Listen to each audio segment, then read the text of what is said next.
हड़प्पा सभ्यता यानी कि हिस्ट्री का ये चैप्टर जो है हड़प्पा सभ्यता क्या है और इसके विषय में बताइए।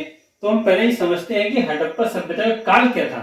तो पहला हमारा क्वेश्चन होगा कि हड़प्पा सभ्यता को काल के अनुसार समझाइए, क्योंकि काल के अनुसार समझना बहुत आवश्यक है। तो हम देखते हैं कि हड़प्पा सभ्यता का काल जो है वो 2600 ईसा पूर्व 2600 ईसा पूर्व से 1900 ईसा पूर्व तक था। यानी कि ये एक ऐसा क्वेश्चन है कि 2600 ईसा पूर्व से 1900 ईसा पूर्व तक क्या था। ये काल था किसका? हड़प्पा सभ्यता का। अब इससे पूर्व की संस्कृति को, जैसे इस समय से पूर्व की संस्कृति थी उसे आरंभिक हड़प्पा, तथा इसके बाद की जो सभ्यता थी उसे परवर्ती हड़प्पा सभ्यता कहा गया। यानी कि यहाँ इसको आप इस तरीके से समझें कि 2600 ईसा पूर्व से जो पहले का था वो आरंभिक हड़प्पा सभ्यता थी, और 1900 ईसा पूर्व के जो बाद की थी वो परवर्ती हड़प्पा सभ्यता थी।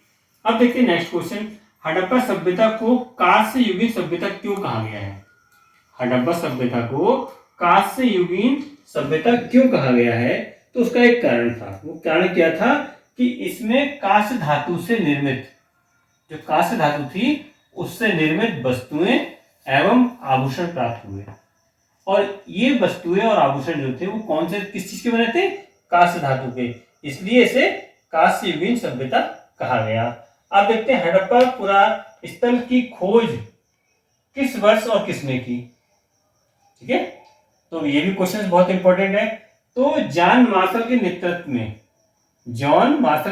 में दयाराम साहनी द्वारा 1921 में हड़प्पा सभ्यता की खोज की। हड़प्पा कालीन प्रमुख केंद्रों के नाम बताइए। तो ये हमारा क्वेश्चन ऐसा है कि जिसकी हमें जानकारी बहुत आवश्यक है। अगर आपको 2-4 नाम याद रहते हैं तो आप ही समझ लीजिए कि आपको प्रश्न को हल करने में कोई दिक्कत नहीं होगी। तो हम देखते हैं हड़प्पा कालीन प्रमुख केंद्रों के नाम। तो सबसे पहला नाम जो है वो हड़प्पा का ही आएगा, फिर मोहनजोदड़ो, कालीबंगा, चन्हूदड़ो, लोथल, बनावली, दलास, बालाकोट आदि।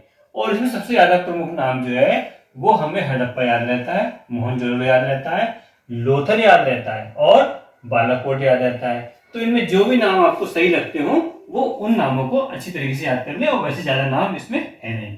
अब देखते हैं हड़प्पा सभ्यता की खाद्यान्न प्रमुख फसलें कौन सी थी, यानी कि वो क्या क्या चीजों का इस्तेमाल करते थे खाद्यान्न के रूप में। तो नंबर 1 पे गेहूं, जौ, दालें, सफेद चना तथा तिल प्रमुख खाद्यान्न फसलें थी। जो हड़प्पा सभ्यता की प्रमुख फसलें थी वो यही थी, और यहाँ खेती के लिए जो है वो बैलों का प्रयोग किया जाता था।